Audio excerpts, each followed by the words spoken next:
Last and final WW show before WrestleMania और जो John Cena के साथ हुआ यार, मैं तो ना सहता। Okay, hello chatters, my name is Rohit and you are watching Wrestle Chatter. तो इस वीडियो में बात करने वाले हैं आज स्मैकडाउन के शो के बारे में। भाई साहब क्या गजब की टोन इन्होंने रेसलमेनिया के लिए सेट कर दी है। एक एक चीज के बारे में बिल्कुल डिटेल से हर बार की तरह बात करेंगे इस वीडियो में। बस आप लोग प्रथा के अनुसार सबसे पहले कर दीजिए इस वीडियो को लाइक। सबसे पहले जो शो की स्टार्टिंग है वो करते हैं हमारे सेथ रॉलिंस, और आज सेथ रॉलिंस ने जो प्रोमो कट किया है, आप बोल सकते हो कि उनके प्रोमोज के मुद्दे कई हद तक सेम रहते हैं, लेकिन फिर भी उसके बावजूद भी कैसे अपने प्रोमोज को स्टैंड आउट करवाना है, एक से दूसरा, दूसरे से तीसरा, वो काम सेथ रॉलिंस को बहुत ही परफेक्ट तरीके से आता है। सेथ रॉलिंस आते हैं तो सबसे पहले सीएम पंक के नाम के चैंट लग रहे थे। लिटरली वो सीएम पंक के स्टाइल में ही बैठ जाते हैं। उसके बाद जैसे उन्होंने पाइप बम वाला प्रोमो कट किया था और उसके बाद ओटीसी वाले चैंट लग रहे थे। तो सेथ रॉलिंस ना, क्योंकि ये फ्यूड ऐसी है कि यहाँ पे कोई हील नहीं है, यहाँ पे कोई फेस नहीं है, तो लिटरली चैंट्स को वो फीड करते हैं। वो कहते हैं नहीं नहीं, सबसे पहले हम उस बंदे के बारे में बात करेंगे जिसके बारे में तुम पहले चैंट कर रहे थे, एंड देन आगे जो सेथ रॉलिंस है वो कहते हैं कि तुम लोग उसका नाम चैंट करते हो, इसी वजह से वो आया था ना, ऐसे तुमको लगता है। बट यहाँ पे एक्सपोज करते हुए वो कहते हैं सीएम पंक के बारे में कि क्योंकि उसको बहुत ज्यादा पैसे मिले, किसी ने एक बहुत बिग फैट उसको चेक दिया, इसलिए वो आया, लेकिन प्रोफेशनल रेसलिंग में तो आया, वो डब्ल्यूडब्ल्यू के रिंग में नहीं आया। यहाँ पे वो एईडब्ल्यू में उनके आने के बारे में बात करते हैं, फिर कहते हैं कि वहां भसड़ हुई, एंड देन फिर से उसको एक बढ़िया सा चेक मिला, एंड देन वो डब्ल्यूडब्ल्यू में लैंड किया। और वो जो सीएम पंक की एक लाइन है ना, tell me when I am telling lies, वैसे करके बोलते हैं। और उस टाइम पे जो सेथ रॉलिंस स्माइल कर रहे थे, लिटरली आप फील कर सकते हो कि जो बातें सेथ रॉलिंस के मुंह से निकल रही है ना, वो बिल्कुल दिल से हैं, जो कि वो सोचते हैं सीएम पंक के बारे में। इसके बाद सेथ रॉलिंस आगे कहते हैं कि वो तुम्हारे बारे में सीएम पंक कोई केयर नहीं करता, वो फ्रॉड है, लायर है, वो डरपोक है। अगेन जो सेम सिमिलर बातें बोलते हैं सीएम पंक के बारे में, वैसे ही वो बोलते हैं। बट फिर वो आते हैं रोमन रेंज के ऊपर। ये लाइन मुझे बहुत ही ज्यादा फनी लगी। वो कहते हैं कि ओटीसी डजंट इवन प्रिटेंड कि वो तुम्हारे बारे में केयर करता है। और क्यों वो ऐसा बोल रहे थे? क्योंकि रोमन रेंज बहुत कम शोज पर आते हैं। कुछ अलग अलग नाम भी उन्होंने दे दिए रोमन रेंज को। कहते हैं mister private jet, mister hand picked opponent, mister limited schedule, ऐसा करके वो रोमन रेंज के बारे में सब कुछ बोल रहे होते हैं और वो एक स्टोरी की तरफ लेके चलते हैं। हालांकि यहाँ पे रोमन रेंज के वो गाने वाले चैंट हो रहे थे, जो कि बाहर के क्राउड से अमेरिका के क्राउड ने सीखा है, तो उस पर भी मतलब बहुत मुश्किल होता है ऐसे टाइम में प्रोमो डिलीवर करना, जब तुम किसी के अगेंस्ट बोल रहे हो लेकिन जो क्राउड है वो उसके सपोर्ट में हो। इसके बाद प्रोग्रेस करते हुए बोलते हैं कि ये रोमन रेंज को बहुत पसंद है जब तुम उसके बारे में चैंट करते हो, लेकिन इन दोनों ही बंदों को, ना रोमन रेंज को और ना ही सीएम पंक को, सैक्रिफाइस के बारे में पता है, जो कि मुझे सेथ रॉलिंस को पता है। कहते हैं ये सारी जो स्टोरी है वो 12 साल पहले शुरू हुई थी और यहाँ पे क्लियर डब्ल्यूडब्ल्यू टेलीविजन प्रोग्रामिंग पर आज डीन एम्ब्रोस का नेम ड्रॉप हुआ है। जब वो कहते हैं कि पॉल हेमन लेके आते हैं रोमन रेंज को, सेथ रॉलिंस को, डीन एम्ब्रोस को, किसके लिए? सीएम पंक की शील्ड बनने के लिए। ये सारी अब जो पुरानी वाली बातें हैं वो यहाँ से सेथ रॉलिंस बोलना शुरू करते हैं। कहते हैं मुझे तो कभी क्रेडिट ही नहीं मिला, हमेशा रोमन रेंज के ऊपर स्पॉटलाइट रही कि ये नेक्स्ट जॉन सीना होने वाला है। कैश का उन्होंने बोला कि जैसे कि सब कुछ इसके ऊपर होगा। एंड देन 12 साल पहले जो कहानी शुरू हुई थी ना, इसको मैं हमारी प्रोफेशनल रेसलिंग की इंडस्ट्री के सबसे इंपॉर्टेंट ट्रिपल थ्रेट मैच में खत्म करूंगा। मेरे को फिर से सैक्रिफाइस करना पड़ेगा ताकि एक कंपनी जो है सही डायरेक्शन में जाए। और अपने प्रोमो को जिस लाइन के साथ उन्होंने खत्म किया, ये सारी बातें हमको ये सोचने पर मजबूर करती हैं कि क्या पॉल हेमन और सेथ रॉलिंस की सेटिंग हो चुकी है, क्योंकि वो कहते हैं it is not a prediction, it's a spoiler. तो क्लियर, ये पॉल हेमन की वो लाइन थी जो कि जब हमने रोमन रेंज के मुंह से सुनी थी तो उस टाइम पर सेटिंग हो गई थी Roman Reigns and Paul Heyman की भी। तो यहां से भाई ज्यादा इनको अब तो कुछ करने की जरूरत ही नहीं है। अब सीधा कल है रेसलमेनिया में इनका ट्रिपल थ्रेट मैच, और भाई स्टेज भी रिवील हो चुका है। वैसे मैंने सोचा था इसको लाइव रिएक्ट करूंगा, लेकिन मैं थोड़ा इधर उधर चीजों में इन्वॉल्व हो गया, क्योंकि रेसलमेनिया के टाइम में बहुत सारी चीजें चल रही होती है। भाई मतलब कर दिया डब्ल्यूडब्ल्यू ने सही वाला काम। जो हमारी एक प्रॉब्लम रहती है यार, बड़ा स्टेज नहीं बनाते तुम, ऐसे नहीं करते, उनका रेसलमेनिया है भाई, यहाँ पे तुमको एफर्ट डालने पड़ेंगे थोड़ा। अभी मेरे को, क्योंकि अभी वहां पे किसी सुपरस्टार का टाइटन ट्रॉन चला नहीं है, किसी की एंट्रेंस नहीं हुई है, तो उस हिसाब से अभी वैसे भी नहीं कह सकते कि और कितना धांसू है। लेकिन मुझे लगता है कि जब सुपरस्टार्स की एंट्रेंसेस होंगी तभी और कूल लगेगा। एक तो उन्होंने वो रैंप पूरा लंबा सा खींच दिया, और अगर रैंप पे तुमको एलईडी दिख जाए तो समझ लो स्टेज के ऊपर, सेट के ऊपर, डिजाइन के ऊपर जो मेहनत है डब्ल्यूडब्ल्यू ने वो अच्छी वाली करी है। इसके बाद शो पर नेक्स्ट चीज होती है Andre the giant memorial battle royal. अब तो मुझे यूजलेस सही लगता है, ये लिटरली डब्ल्यूडब्ल्यू के ऊपर प्रेशर ही है और वही चीज आपको यहाँ पे फील भी हो जाएगी। बस दो सुपरस्टार्स को एंट्रेंस मिलती है अपनी, रे Fenix and Shinsuke Nakamura. And में जो चार सुपरस्टार बचते हैं उनमें से भी दो ये थे और साथ में एंड्राडे एंड कार्मेलो हेज भी थे। एल ग्रांडे अमेरिकानो ने आके रे फिनिक्स को एलिमिनेट करवा दिया, जिसकी वजह से एंड में सिर्फ एंड्राडे और कार्मेलो हेज बचते हैं और कार्मेलो हेज ने ये जो मैच है उसको जीत लिया है और वो बन चुके हैं Andre the giant memorial battle royal के 2025 वाले एडिशन के विनर। ये जीतने से होगा क्या, इसके बारे में अगर कोई मुझे समझा सकता है तो कमेंट सेक्शन हर बार की तरह इस बार भी आपके लिए खुला है। नेक्स्ट चीज शो पर होती है, ये हाइप कर रहे थे Iyo Sky versus Rhea Ripley और बियांका ब्लेयर के मैच को। रियर रिप्ली आके अपनी दावेदारी ठोकती है, ईओ स्काई आई और बियांका ब्लेयर के आने पर आज भाई हमने सुना है कि उनको क्राउड ने बू किया है और सबके अगर आप चेहरे भी देखोगे तो बड़े ऑकवर्ड से थे कि यार बियांका ब्लेयर तो कोई हील सुपरस्टार भी नहीं है, ये तो बेबी फेस है, तो उसके बावजूद भी इनके ऐसा रिएक्शन कैसे मिल रहा है। फिर नेओमी भी आ जाती है, उनका अलग ही चल रहा है बियांका ब्लेयर से कि तूने कोई एक्सप्लेनेशन नहीं दिया। जेड कारगिल आ गई, उसके बाद नेओमी को भागना पड़ गया, भसड़ इनकी हो जाती है और जब भी भसड़ होती है और ईओ स्काई वहां पे इन्वॉल्व हैं तो वहां पे आपको उनका सबके ऊपर मूनसॉल्ट ना दिखे तो वैसा तो हो नहीं सकता और वही चीज हमने यहाँ पे देखी, तो जैसे हाइप कर रहे थे यहाँ पे। इसके बाद शो पर टैग टीम चैंपियनशिप के लिए मैच था, motor city machine guns versus street profits के बीच में।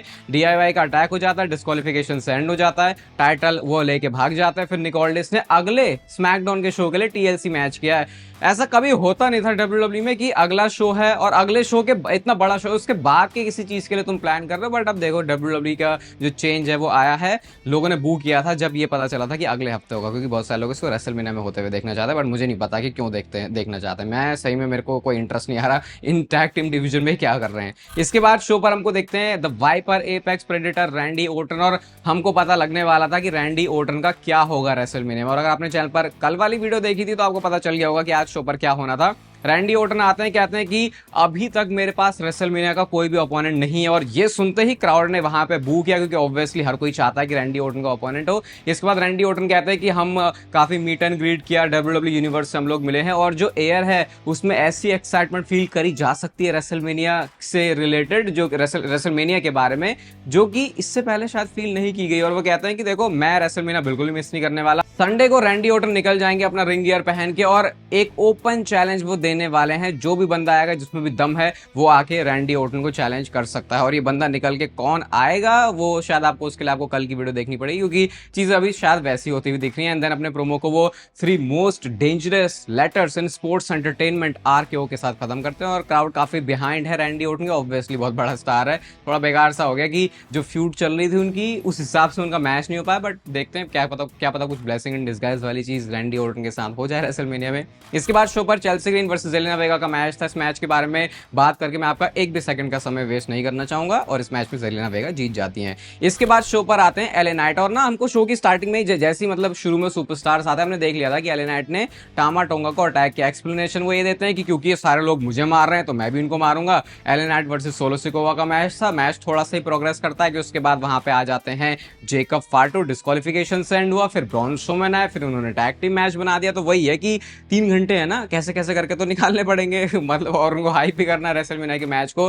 टैग टीम मैच ये होता है, ब्रॉन स्ट्रोमैन की तो ऐसा लग रहा है कि भाई दूसरों के फटेले में ये क्यों टांग अड़ा रहा है, इसका खुद का क्यों कुछ नहीं है करने के लिए। इसके बाद वो अनाउंसर डेस्क के आसपास जाके ब्रॉन स्ट्रोमैन और ये जेकब फाटो दोनों ही गिर जाते हैं। BFT फिनिशर सोलो सिकोवा ने खाया और भैया सोलो सिकोवा मैच हार चुके हैं। ये वही बंदा है जिसने रोमन रेंज को 6-7 महीने पहले पिन किया था, या मैंने ये भी ज्यादा तो नहीं बोल दिया, ये वही बंदा है जिसने कोडी रोड्स को पिन किया था। और इतनी डायरेक्शन लेस बुकिंग कैसे किसी सुपरस्टार की हो सकती है, ये अभी भी मेरे लिए डाइजेस्ट कर पाना काफी मुश्किल है। भाड़ में गया तुम्हारा बिल्ड करना भाई, जिस सुपरस्टार को तुम इतने टाइम से बिल्ड कर रहे थे, अगर उसके ऊपर ही तुम ध्यान नहीं दे रहे तो जिन सुपरस्टार्स को तुम अभी बिल्ड कर रहे हो तो हम उनको कैसे, उनके बारे में कैसे एक्साइटेड हो, क्योंकि एंड में जाके फिर सुपरस्टार के साथ ऐसे ही होना होता है। पता नहीं भाई, ये तो बहुत कचरा चीज है। इसके बाद शो पर एक 6 मैन टैग टीम मैच आता है जो कि था Rey Mysterio, Rey Fenix and Dragon Lee versus American Made, क्योंकि उधर से एल ग्रांडे अमेरिकानो आ गए थे तो वैसे ही ये करते सीन सारा। एंड बेफेस टीम की ऑब्वियसली इस मैच में विक्ट्री हो जाती है। ये भी जस्ट ऐसे ही था कि चलो 3 घंटे का शो है, वरना रेसलमेनिया में इस रेसलमेनिया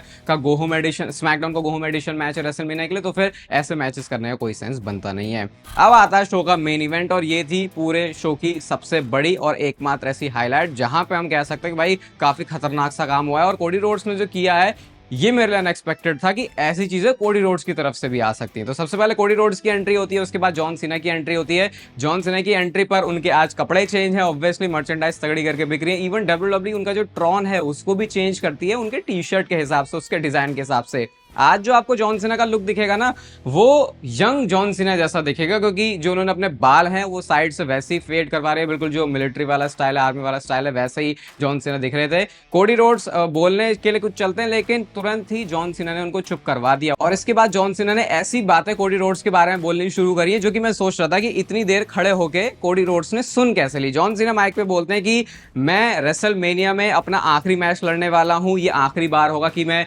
रेसलमेनिया का मैच करूंगा डब्ल्यूडब्ल्यू के रिंग में। किसी में भी आज तक इतना दम नहीं रहा है मेरी तरह अपना करियर खत्म करने का। हमारे इस प्रोफेशनल रेसलिंग के बिजनेस में कभी रिटायरमेंट जैसी तो कोई चीज होती नहीं है, it is always one more match. और ऐसा क्यों होता है वो जॉन सीना ने एक्सप्लेन किया। वो कहते हैं कि ये सारे लोगों को ना, ये सारे जो भी लेजेंड सर रिटायर होते हैं, इन सारे लोगों को तुम्हारी जरूरत होती है, क्योंकि जब ये अपने अकेले में जाते हैं उनकी लाइफ इतनी पैथेटिक होती है कि तुम्हारे बिना जी नहीं सकते। मुझे एक घंटा तुम में से किसी भी एक बंदे की जरूरत नहीं है, और इसीलिए मैं इस तरीके से अपना जो रेसलिंग करियर है वो खत्म करने वाला हूं। कहते हैं वो सारे लोग इनसिक्योर लूजर होते हैं, मैं वैसा बिल्कुल भी नहीं हूं। कहते हैं कि मैं यहाँ पे सिर्फ एक चीज करने के लिए आया हूं कोडी रोड्स, और वो है तेरे से ये टाइटल लेना और इन सारे लोगों से टाइटल लेना, क्योंकि मैं ही होने वाला हूं लास्ट रियल चैंपियन। इसके बाद जॉन सीना कहते हैं कि लास्ट ईयर तू जीता था, सारे लोग तुझे बधाइयां दे रहे थे, मैंने तुझे बधाई नहीं दी थी, मैंने बोला था कि संभाल के इसको रख, क्योंकि हर दिन के साथ साथ ये जो टाइटल है इसका वजन बढ़ते रहता है। वो प्रेशर की बात करते हैं और कहते हैं कि अब रेसलमेनिया के दिन ये इतना हैवी होने वाला है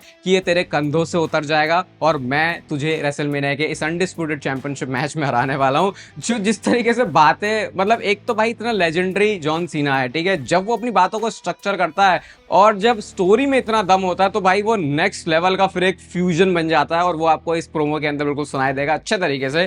फिर जॉन सीना आगे कहते हैं कि जब मैं जीता ना एलिमिनेशन चेंबर, तो मुझे लगा नहीं सच में कि मैं तुझे हरा सकता हूं, लेकिन सिर्फ वो एक तेरा डिसीजन जिसकी वजह से मुझे अब ये लगता है कि मैं ना सिर्फ तुझे हराऊंगा बल्कि तेरा कोई चांस ही नहीं बनता। और वो क्या था कि या तो तू इन लोगों की सुने या फिर तू रॉक की साइड जाए। तो स्टोरी लाइन के अंदर रॉक को लेके आया, मुझे सुन के बहुत अच्छा लगा। जॉन सीना कहते हैं कि ये सारे लोग तो अपने अलग ही डिल्यूजन में हैं, इनको लगता है कि इनके हिसाब से जो चीजें सही हैं वही चीजें सही है, और अगर तुम वो नहीं करते तो इसका मतलब तुम एक गलत आदमी बन जाते हो।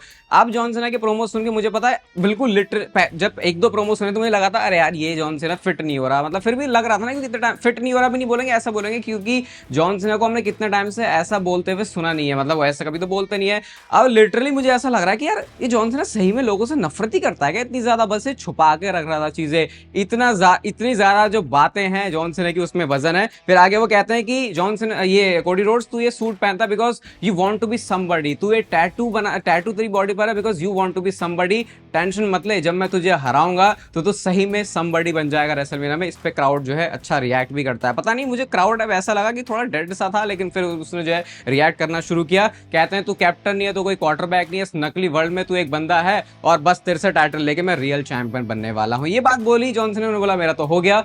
अब इसके बाद कोडी रोड्स के हाथ में माइक आता है। सबसे पहले तो लास वेगस के क्राउड ने कोडी रोड्स को बू किया है। मुझे नहीं समझ में आया कि ये बू क्यों मतलब काफी ज्यादा ब्रूटल है लास वेगस का क्राउड, इतना तो पता चल गया देख के। पहले तो रिएक्ट नहीं करते हैं तो फिर किसी सुपरस्टार को रेल ही देते, जैसे पहले बियांका बिलेयर को इन्होंने रेला था। और अगर आप देखोगे भी ना, तो जब ये ऐसा रिएक्शन उनको मिल रहा था तो जॉन सीना पूछते हैं इनके लिए लड़ रहा है, तो क्योंकि बू हो रही थी वहां पे, तो कोडी रोड्स भैया आप इनके सपोर्ट में सही तो बोल रहा है, और वही लोग उनको बू कर रहे हैं। इसके बाद कोडी रोड्स अपने प्रोमो में बोलते हैं कि चल मेरे को सबसे पहले एक सवाल पूछना है तेरे से, क्या तू इस बंदे को जानता है जिसने तेरे हाथ पर माइक दिया? नहीं जानता ना। बैक स्टेज से लोगों को जानता है कि जो डब्ल्यूडब्ल्यूई को फंक्शन करने में मदद करता, नहीं जानता ना।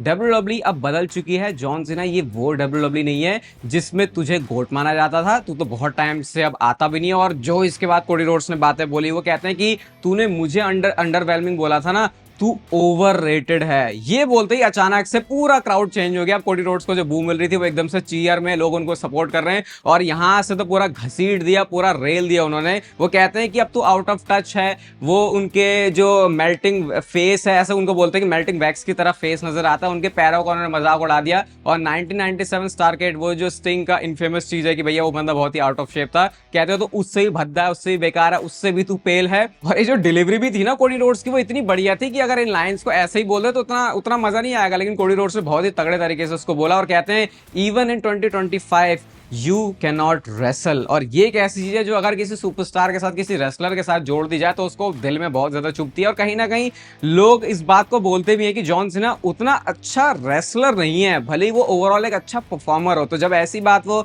सामने लेके आ जाएंगे तो ऑब्वियसली फिर अगर आप जॉन सीना के भी चेहरे देखोगे वो सोचेगा मैं तो इतनी तगड़ी तगड़ी लाने लेके आया था, इस बंदे ने तो मेरे ऊपर ही पूरी जो बाजी है वो पलट दिया। जब ये सब उन्होंने बोला ना तो इसके बाद you can not wrestle, Cody Rhodes वाले जो चैंट्स है वो भी लगता है अब एकदम से जो क्राउड है वो बदल चुका है। जॉन सीना रिप्लाई में सिर्फ इतना बोलते हैं कि संडे को मुझे हराने के लिए रेसल करने की भी जरूरत नहीं, यानी कि तू मेरे तो बाएं हाथ का खेल है। उसके बाद उन्होंने उनका हेड पे ऐसे तो कुछ मारा, देन वो जाते हैं अपने एटीट्यूड एडजस्टमेंट के लिए, लेकिन वो डिलीवर नहीं कर पाते। कोडी रोड्स ने उसको क्रॉस रोड्स में बदल दिया। और अगेन मुझे लगा कि भाई कितना ज्यादा वो ऐसा लगता है कि जैसे मतलब वो जैसे पहले मैंने बोला था ना रॉ में जैसे मारा था ऐसे ही भाई जॉन सीना गिर ही गया, वो पूरा उठ ही नहीं रहा। और बिल्कुल ऐसे मतलब वो थोड़ा ना ऐसे ऐसा वाला नहीं दिखा वो कि अरे मतलब बिल्कुल स्मूथ सा लगा कि अरे ये तो बस तैयार ही थे कि जैसे कि मैं क्रॉस रोड्स खाने के लिए खड़ा हूं। बट जो भी है इन चीजों से इतना क्या फर्क पड़ता है। नाइट 2 में सीधा इनका मैच होने वाला है। एक्टिव रहो सोशल मीडिया पर सारे, चाहे दोनों इंस्टाग्राम अकाउंट हो चाहे ट्विटर हो, यूट्यूब चैनल पर भी मे बी व्लॉग भी आने वाला है, इसका चैनल पर प्रेडिक्शन वीडियो आने वाली है इसके बाद नाइट 2 की, तो उसके लिए भी स्टे ट्यून्ड। बाकी ये वीडियो आपको अच्छी लगी तो लाइक कर दो, चैनल को सब्सक्राइब कर दो ऐसे और WWE से रिलेटेड कंटेंट के लिए। बाकी तब तक फिर लेते रहो जिंदगी के मजे।